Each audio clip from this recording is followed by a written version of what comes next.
황심소를 아끼고 사랑하는 애청자 여러분, 반갑습니다. 저는 황심소 기자 자리를 노리는 황심이입니다. 월간 황심소, 처음 들으시죠? 네, 아직 안 만들어졌거든요. 근데 제가 곧 만들려고요. 그래서 인터뷰하러 나왔어요. 새해가 되고 황심소에 빅 뉴스가 있거든요. 바로 황 박사님의 신간, 마음을 읽고 싶은 당신에게가 곧 출간된다고 합니다. 출간됐는데요? 이제 막 출간된 거잖아요. 자, 황심소 애청자 여러분, 월간 황심소의 첫 인터뷰 지금 시작합니다. 황상민 박사님, 안녕하세요. 네, 안녕하세요. 인터뷰 응해주셔서 감사합니다. 네. 2022년 새해 벽두에 박사님께서 저희에게 따끈따끈한 신간을 선물로 보내주셨는데요. 네. 일단 제목부터가 심상치 않아요. 마음을 읽고 싶은 당신에게. 그렇죠. 마음을 읽고 싶은 당신에게.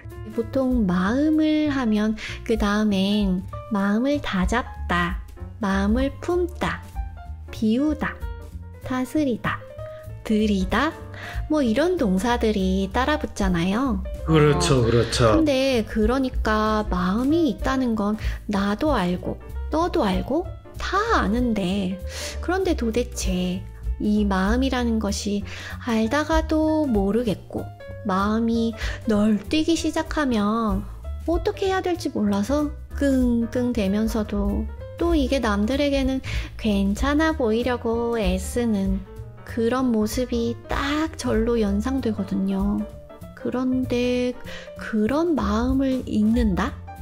제가 마음을 먹는다까지는 많이 들어봤어도 마음을 읽는다는 건 좀 생소해요. 이것을 있는 그대로 한 사람의 마음을 들여다본다, 이렇게 이해해도 될까요? 마음을 읽는다를 있는 그대로의 한 사람의 마음을 들여다본다로 이해하시는 분들이 많아요, 사실. 근데 마음을 본다고 보이나요? 마음은 우리가 만질 수도 없고 볼 수도 없는데 사람은 마음을 있는 그대로 본대요. 아니, 마음이 있는지도 없는지도 모르는데 무슨 마음을 있는 그대로 봐요? 사람들이 우리가 마음이 뭔데, 우리가 가지고 있는 마음에 대한 생각, 그거를 정확히 정리하는 것이 필요하겠다라는 생각을 했어요. 보통 마음을 하면 마음을 하나의 대상으로 보는 거잖아요. 근데 사람들은 자기 몸을 하나의 대상으로 보는 거는 너무나 익숙해요. 거울로 자기 몸을 볼 수 있으니까. 그런데 마치 몸을 거울에 비춰가지고 보듯이 마음도 그렇게 볼 수 있습니까? 라고 한다면, 사실 자기 마음을 읽을 수만 있다면 그거는 마치 거울을 비춰가지고 몸을 보듯이 마음을 볼 수 있다라고 이야기를 하는 거죠. 그러면 아니, 마음을 어떻게 읽어요? 읽는다라고 하면 책을 읽는다를 생각을 하는 거죠. 마음을 읽는다라는 거는 마치 우리가 책을 읽으면서 이 책에는 어떤 내용이 있구나 라는 걸 알게 되잖아요. 그 말처럼 내 마음이 어떤 내용인가를 여러분들이 알게 된다면 그거는 마음을 읽는다라고 이야기하는 그 말이라는 거죠. 새해가 됐으니까 내가 1살 먹었다 라는 표현을 쓰죠. 그 비슷한 표현이 내 마음을 다잡는다, 내 마음을 먹다. 보통 우리가 마음을 먹다라고 하면 어떤 결심을 한다는 거죠. 그럴 때 그 결심은 내가 무엇을 하겠다, 어떤 행동을 하겠다, 어떤 생각을 가진다, 이런 뜻이거든. 그래서 마음이라는 것은 내가 무엇에 대해서 가지고 있는 믿음, 생각이 바로 마음이라는 걸로 우리가 보통 표현을 한다는 거죠. 그래서 마음을 다잡다, 마음을 품는다라는 것은 어떤 생각이나 믿음을 가진다라는 뜻이고, 또 마음을 비운다라는 것은 무엇에 대한 생각이나 믿음을 버린다는 거예요. 더 이상 그거에 대해서 생각하지 않고 심지어는 기억도 하지 않는다라고 이야기할 때 우리가 마음을 비운다라고 하죠.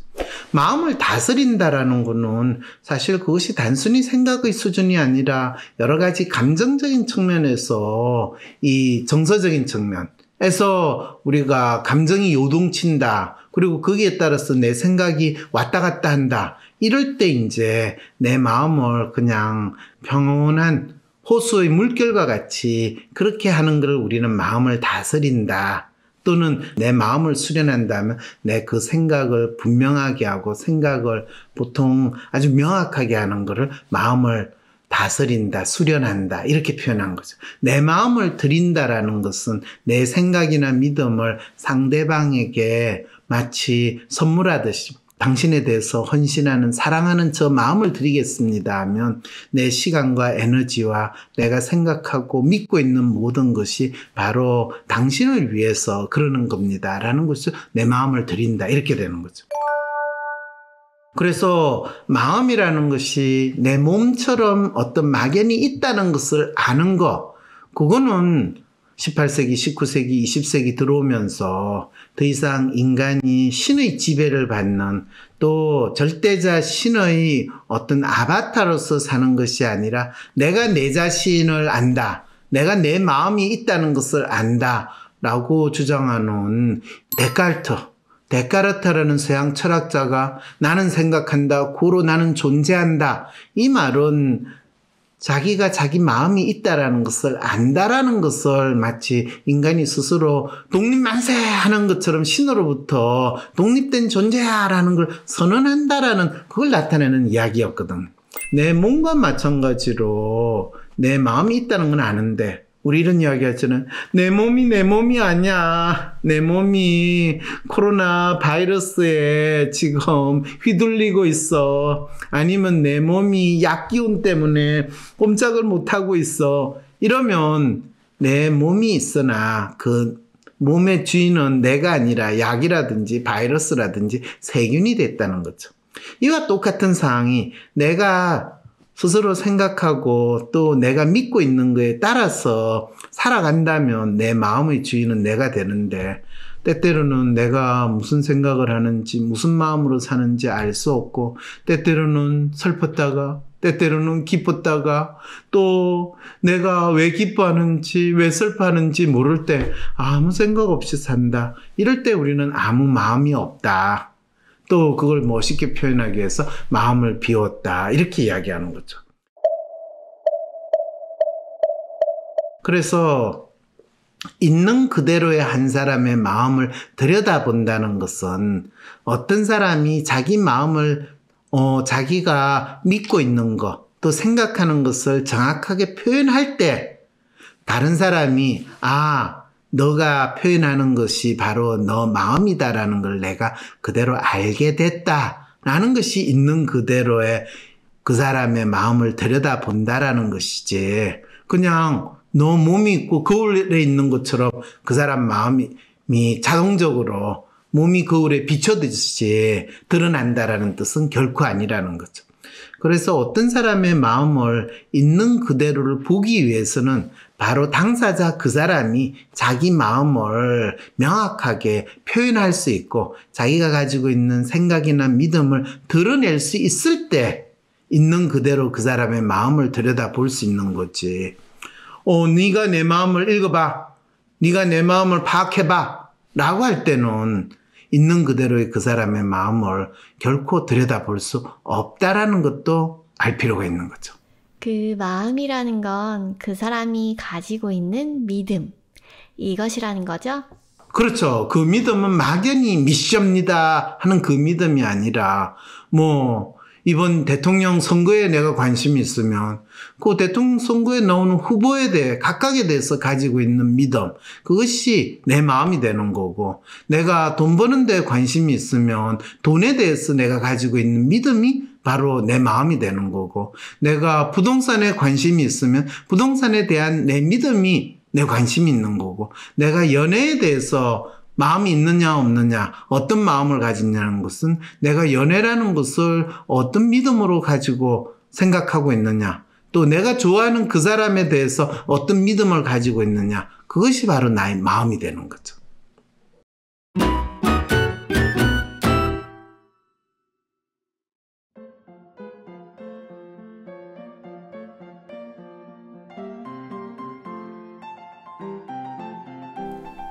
이 책의 제목이 마음을 읽고 싶은 당신에게잖아요. 네. 마치 순정 만화나 CGV 제목 같다는 생각도 드는데 아마도 여성 독자들 심쿵하라고 박사님께서 이런 제목 짓지 않으셨을까. 설마 그러겠어요. 제가 500원 걸 수 있어요. 네, 500원짜리밖에 안 된다는 이야기네요. 마음을 읽고 싶은 당신에게. 그래서 마음을 읽는다라는 건 마음 그 자체를 알 수 있는 것도 있지만 이 드라마 같은데 그런 거 있잖아요. 저분을 향한 내 마음은 알 길이 없어. 뭘 알 길이 없어. 지가 이미 행동으로 그 사람 주위에서 얼쩡얼쩡 많이 하고 있으며 네가 그 사람을 좋아하는 거지. 그 사람 주위에서 많이 얼쩡거리고 있으며 네 마음은 그 사람을 좋아한다. 이렇게 되는 거지.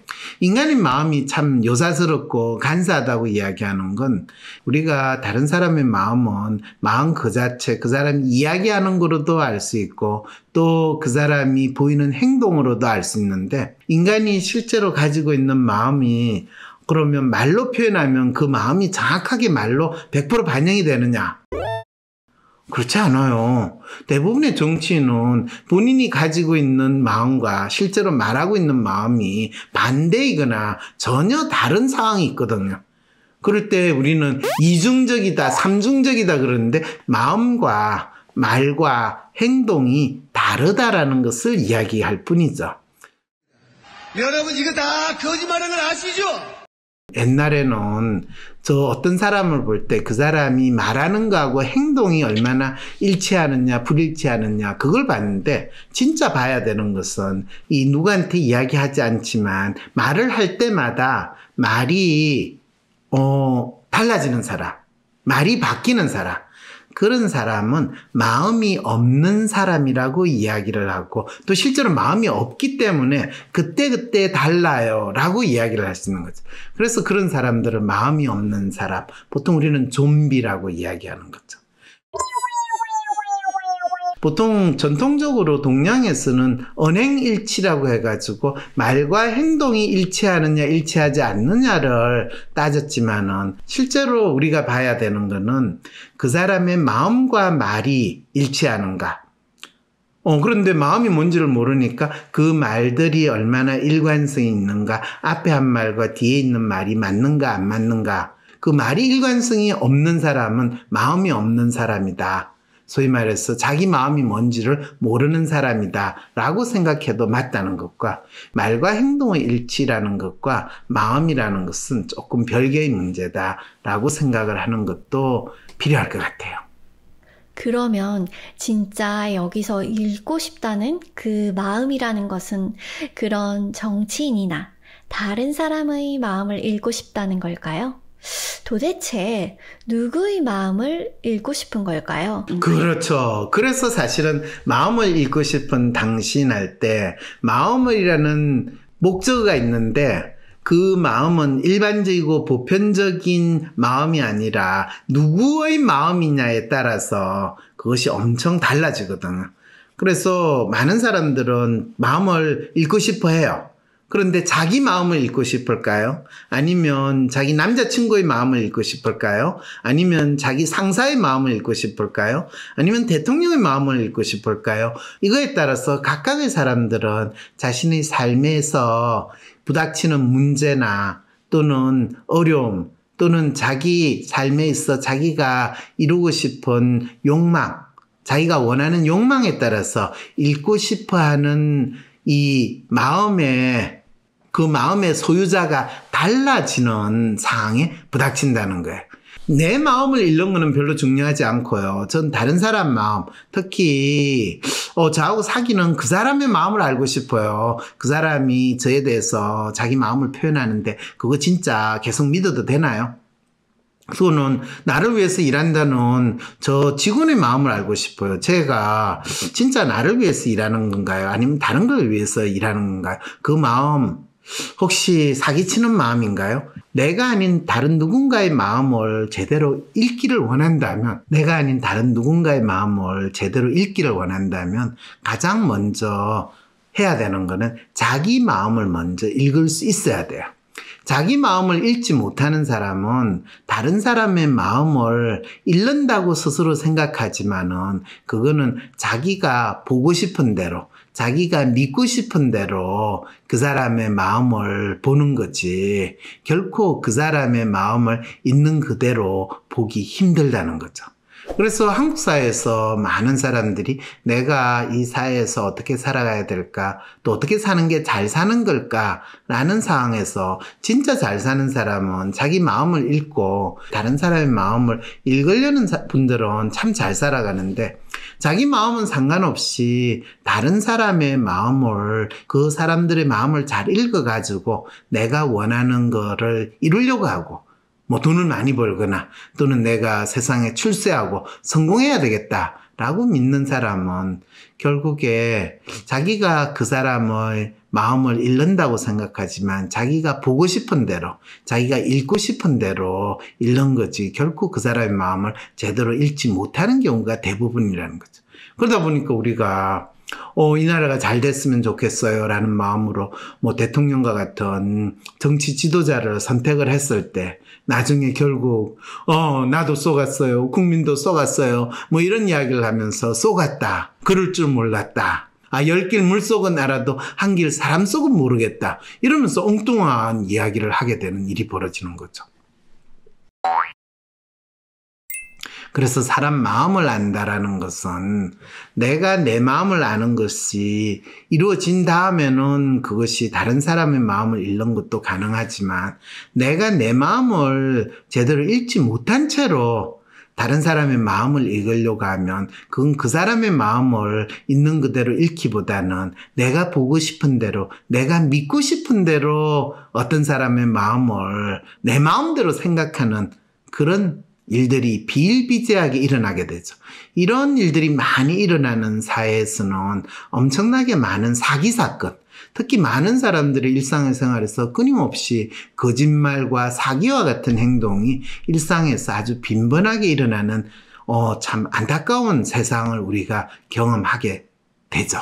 각자 지가 보고 싶은 대로, 지가 믿고 싶은 대로 생각했다가 지 기대에 맞지 않는 일이 벌어지면 이건 사기야, 저 사람이 처음부터 의도적으로 나를 사기치려고 나쁜 짓을 한 거야, 뭐 이러면서 뭐 의도성이 있었냐 없었냐 그걸로 가지고 따지는 엉뚱한 짓을 하면서 어떤 사람의 마음을 제대로 읽었니 못 읽었니 라는 문제를 가지고 논란이 일어나게 되는 거죠. 그러니까 무엇보다 내 마음을 내가 아는 것이 중요하다. 그렇죠. 내가 보고 싶은 대로, 내가 믿고 싶은 대로 살다가 엉뚱하게 뒤통수 맞았다, 사기당했다, 그런 이 울분이나 억울함을 호소하지 않으려면 무엇보다 중요한 것이 내 마음을 내가 읽을 수 있는 것이다 라는 거죠.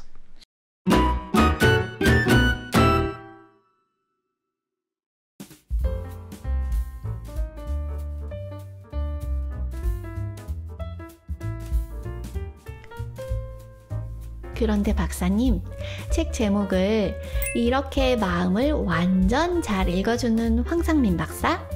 아니면 계속 쭉 마음을 잘 읽어주고 싶은 황상민 박사? 이렇게 지을 수도 있으셨을 텐데요. 왜 책을 찾는 독자들이 마음을 읽고 싶어 한다라고 생각하셨나요? 책을 찾는 독자들이 마음을 읽고 싶어 한다라기보다는 21세기에 각 사람들이 자기가 어떻게 해서 살아가야 될까, 어떻게 하면 잘 사는 걸까, 이런 고민이 많은 사람들이 가지는 고민이라고 생각을 했어요. 사실은 20세기에 많은 사람들은 내가 주인님이 시키는 대로 또는 나라가 시키는 대로 이 사회에서 요구하는 대로 열심히 성실하게 살기만 하면, 착하게 살면 세상이 나에게 그걸 보답을 주고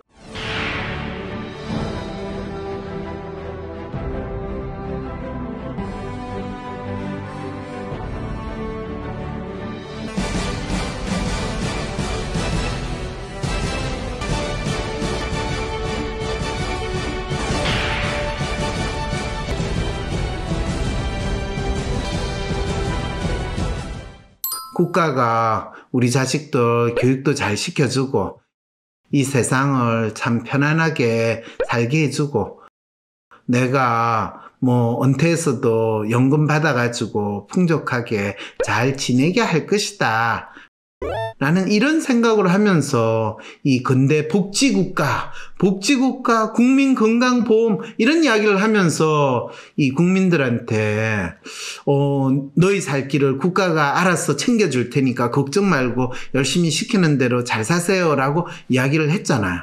국가가 책임을 지도록 하겠습니다. 그런데 사실 사람들이 요즘에 느끼는 거는 국가나 사회가 내 삶을 보장해주고 또 내가 편안하게 잘 살게 해주기보다는 내 삶은 내가 챙겨야 된다. 이게 사실 각자 도생의 사회라고 이야기하거든. 사실 각자 도생의 사회라고 한다면 상당히 잔인하게 느끼고 어이구 그러면 이 황량한 벌판에서 저 혼자 있단 말인가요? 이런 생각을 하니까 그거를 이제 능력주의 사회, 각자가 자기 능력껏 살아야 되지 누가 누구를 돌봐주기는, 이러니까 그게 상당히 한편으로는 조금 각박하고 또 상당히 썰렁한 그런 사회라는 생각도 드는데, 그게 내가 좋아하든 내가 거부하든지 간에 21세기는 누구도 너의 삶을 대신 살아주지 않고 너를 편안하게 만들어주지도 않는다. 심지어는 부모, 가족도 너를 돌봐줄 수 없다. 돌봐주면 좋죠. 저도 돌봐주기를 바라요. 한때는 우리 그렇잖아요. 자식을 낳아서 저 자식을, 어린 자식들을 잘 키우는 게 부모가 자식을 돌봐주는 거고, 또 자식들이 다 크게 되면 넓고 병든 또 부모들을 또 자식이 돌봐주는 거, 이렇게 되는데 21세기 대한민국은 부모는 자식을 낳아가 키우는 게 부담스러우니까 일단 자식을 아예 안 낳으려고 그러고, 낳더라도 한 명 이상 낳는 거를 부담스러워하고, 심지어는 그렇게 한두 명 낳아가지고 자식을 키웠는데 다 큰 어른이 된 자식들이 부모 보고 여전히 내 먹고 사는 거 지원해 주세요 라고 하는 사회가 됐거나, 아니면 그 자식들은 자기가 저절로 다 큰 것처럼 해가지고 그런 다음에 부모가 늙고 힘없을 때는 이제 빨리 죽으세요, 그래서 우리들한테 당신이 모은 재산 물려주든지, 당신은 물려줄 재산이 없으면 그냥 우리 귀찮게 하지 말고 빨리 죽든가 아니면 국가에서 해주는 요양병원에 가가지고 그냥 지내세요 라고 하는 것이 지금 21세기에 살고 있는 우리의 삶의 상황이거든.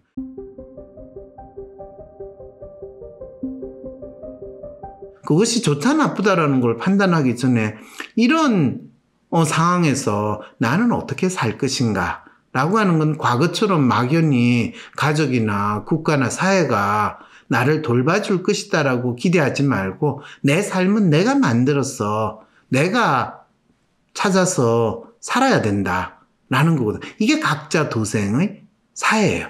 그럴 때 우리가 부닥치는 문제는 웃자라고 그러면 어떻게 하면 각자 도생할 수 있나요?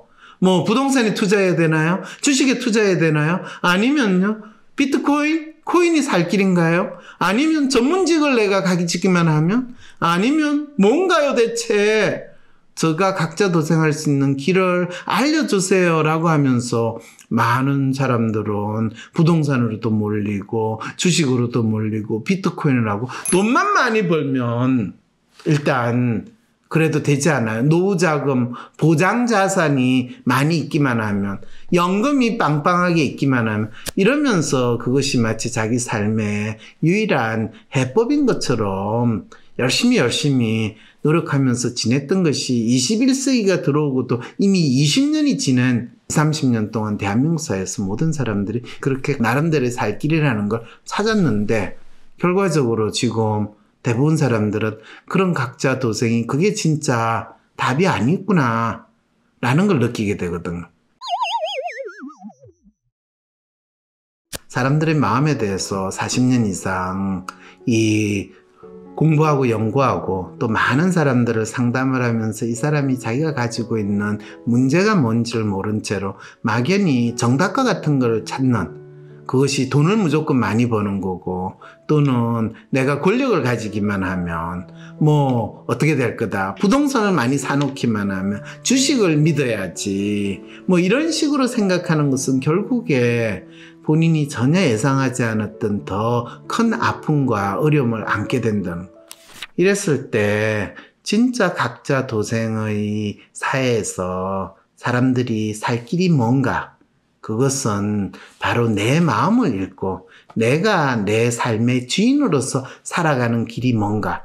사실은 자기가 자기 삶의 주인으로서 살아가는 가장 첫 번째는 바로 자기 마음을 읽을 수 있어야 되거든.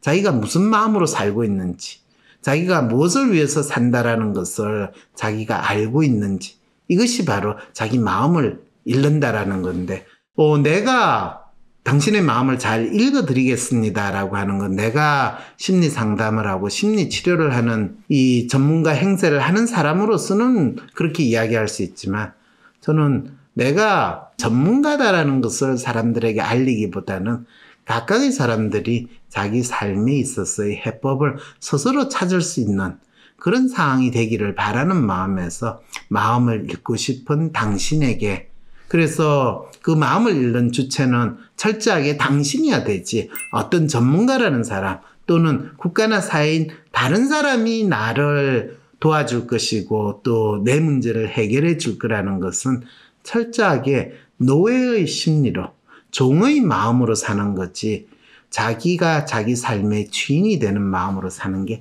아니다라는 것을 더 알려주고 싶어서 자기 마음을 알고 싶은 당신에게라는, 또 사실 마음을 읽고 싶은 당신에게는 자기 마음일 수도 있고 자기 주위에 있는 사람의 마음일 수도 있기 때문에 마음을 읽고 싶은, 그리고 당신, 바로 당신이 당신 삶의 주인이라는 걸 강조하기 위해서 이런 제목을 붙인 거죠. 뭐 이런 제목을 붙여도 자기 마음을 알고 싶지 않은 분들이 훨씬 많아요. 왜냐하면 자기 마음을 안다는 것 자체가 자기의 찌질한 모습을 다시 확인하게 되는 것 같고, 또 그 찌질한 모습을 알게 되면 그동안 아무 생각 없이 살았는데 알게 되면 스스로를 자책하고 자학할까봐 너무 두렵거든요. 자기를 직면하는 것이 결코 긍정적이고 멋진 나 자신을 직면할 거라는 생각보다는 찌질하고 진짜 부정하고 거부하고 싶은 자신을 혹시 보게 되지 않을까 하는 두려움이 더 많이 있어요. 그런데 2022년 이 새해에 여러분들이 진짜 자기 삶의 이제 주인으로서 사는 새로운 21세기의 시작을 스스로, 사실은 21세기가 시작이 돼가지고 자기가 이제 어른으로서 제대로 살아간다라는 것을 뚜렷이 느낄 수 있는 게 사실은 2020년 이후의 시간인데, 그런 측면에서 이 새해가 시작할 때 마음을 읽고 싶은 당신에게는 누구나 자기 삶의 주인이 자기가 되고 싶은 사람한테는 꼭 필독 써야 한다라는 그 마음에서 제목을 이렇게 지었다고 할 수가 있는 거죠.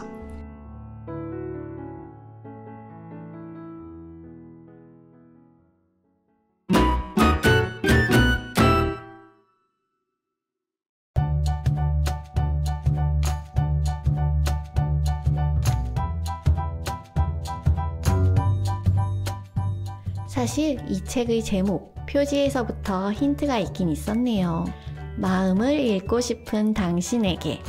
큰 제목 밑에 삶의 문제와 마음의 아픔 해결법, 이렇게 적혀 있거든요. 그렇죠. 그런데 한 사람의 마음을 이렇게 읽게 되는 것으로 그 사람의 문제를 파악할 수 있다? 네. 게다가 마음의 아픔까지도 해결할 수 있다. 네. 어떻게요? 진짜 해결될까요? 그렇죠. 그 해결되느냐, 어떻게 해결하느냐, 그거를 보통 일반적으로는 심리 상담, 심리 치료라고 하거든요. 그리고 각각의 사람들마다 가지고 있는 삶의 어려움이나 마음의 아픔의 경우가 다 다른데, 그게 어떻게 마음을 읽는 것으로 해결이 되고 또 마음의 아픔이 치료가 되는가, 그것이 바로 이 책에서 생생한 사례로 나타나 있거든요.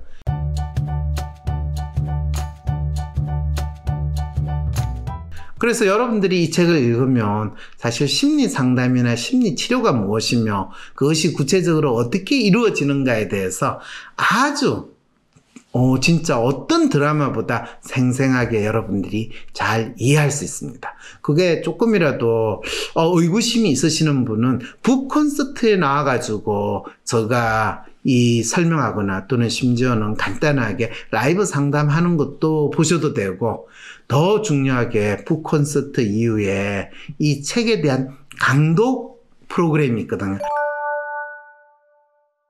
강독 프로그램 7회 해가지고 이 책의 내용을 조금씩 저하고 같이 읽어가면서 제가 한 줄 한 줄, 한 땀 한 땀 설명해주는 그런 시간이 될 겁니다. 그렇게 되면 여러분들은 심리치료라는 게, 심리 상담이라는 게 이런 거구나. 그리고 그 각각의 사람들의 마음을 이렇게 읽어가는구나 라는 것을 더 생생하게 아실 수 있으니까 마음을 읽고 싶은 당신에게 이 책 강독 프로그램에 꼭 참가를 해주시기 바랍니다. 강독 신청 링크 나중에 영상 설명란 안에 꼭 넣어주세요.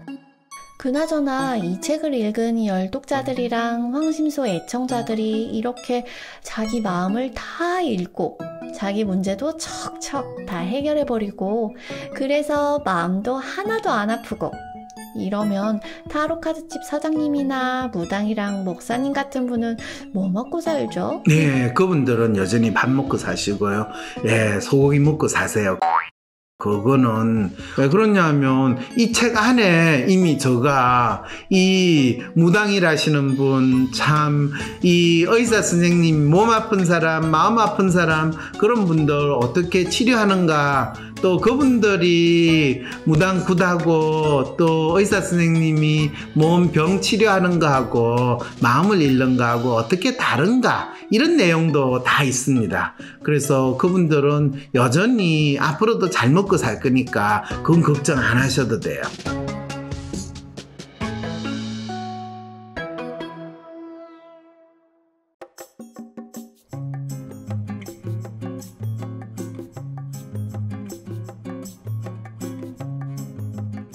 마음을 읽고 싶은 당신에게.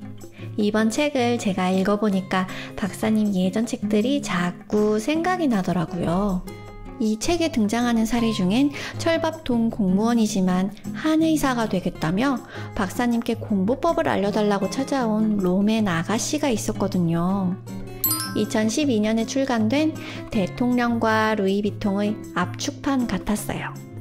명품 소비와 맞아요. 대통령 선거에서 자신이 원하는 것을 말하기보다 막연하게 좋은 걸 선택하면 내가 원하는 결과가 생길 거라 믿고 욕망을 포장하는 한국인. 바로 이 내담자의 이야기라는 생각이 들었어요. 네, 그렇게 생각하셨다니 참 그 내담자도 자기 마음이 진짜 확 들킨 그런 마음이겠네요. 네. 근데 그렇다면 박사님께서 그렇게나 그동안 알려주셨는데 2012년이나 10년이 지난 지금이나 여전히 우리는 똑같은 삶의 문제에 허우적대고 있다는 걸까요? 그렇죠. 그게 뭐 10년 전이 아니라 100년 전도 마찬가지고 1000년 전도 마찬가지라고 생각 들어요.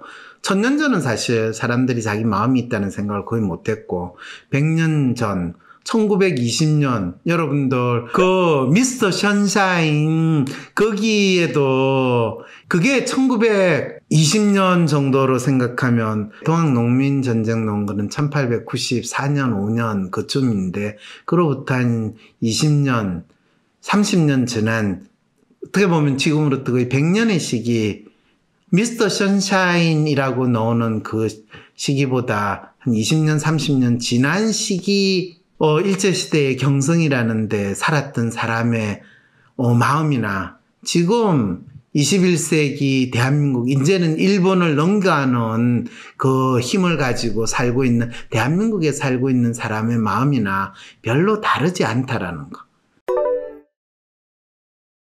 이렇게 생각하면 많은 사람들이 되게 이상하게 생각할 거예요. 일제 식민지에 살던 그 가난하고 힘없는 백성들의 마음과 지금 21세기에 세계 7대 경제 강국, 8대 경제 강국이라고 하는 대한민국에 살고 있는 사람의 마음이 같다고요? 어떻게 같을 수 있어요? 네. 각자 여전히 내가 어떻게 살아야 될지, 뭘 해서 먹고 살아야 될지, 그리고 누구한테 빌붙어야지 내가 잘 먹고 잘 살 수 있을까? 누가 내 대신에 나의 삶을 멋있게 만들어줄 수 있을까? 라고 생각하는 것은 조금도 변하지 않아요. 그때나 지금이나 이 나라의 독립을 위해서 이 나라가 부강한 나라가 돼야지 라고 생각하시는 분도 있을지 모르겠지만 그런 분을 찾기는 참 힘들어요. 지금 다 대통령 선거하면 다 후보들이 나와가지고 국가와 민족을 위해서 국민을 위해서 내가 대통령 후보 나왔다 하지만 그 당시나 100년 전이나 지금이나 백성들은 알잖아요. 저 인간들이 나와가지고 우리를 더욱더 뜯어먹을 것이고 우리를 더욱더 덩쳐먹을 거라고 생각을 하잖아요. 똑같은 삶의 문제에 허우적거리고 있다는 거는 10년 전이 아니라 100년 전 마찬가지라는 거예요. 그래서 인간의 이 마음의 아픔이나 삶의 문제는 수십 년, 수백 년 동안 변하지 않기 때문에. 그런데 그거를 각각의 시대의 변화에 따라서 우리는 그게 엄청나게 다른 변화인 것처럼 다를 것이라고 착각을 하는 사항이 있다라는 거. 대통령과 루이비통은 사실은 소비 행동이 또 멋진 브랜드, 명품 이거를 추구하는 대한민국 사람들의 심리에 대해서 이야기를 했는데 이번 대통령 선거도 참 마찬가지잖아요. 우리가 이 백화점에 가가지고 멋진 명품 백을 사려고 하는데 저 백은 참 괜찮아 보이는데 브랜드도 멀쩡한데 그래서 루이비통을 살 것인가 에르메스를 살 것인가 그게 아니라 길거리표를 사서 그건 싸기는 한데 그건 믿을 수 있을까? 그래서 싼 맛에 놓은 저 사람은 믿을 수 있을까? 아이고 저 비싼 렛대를 단 저 사람은 비싸는 보이는데 그것도 이 가성비로 따지면 별로 아니지 않을까? 이런 고민을 지금 대한민국 국민들은 여당 후보 야당 후보에서 하고 있잖아요.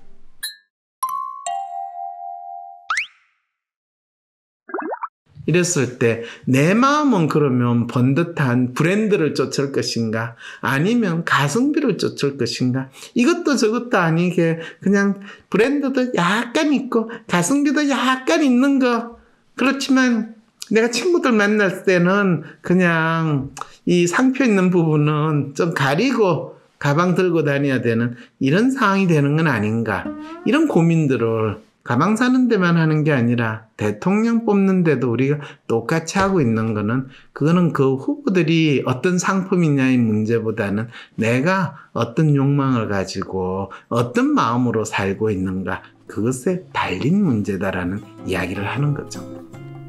이번 대선에서 제가 갖고 싶은 명품 신상은 없던데. 그렇죠. 명품 신상이 없는 게 이번 대선이 별로 그렇게 많은 사람들의 관심을 끌지 못하고 답답하고 빨리 끝냈으면 좋겠다라고 하는 세일 기간이 되어버리는 거죠.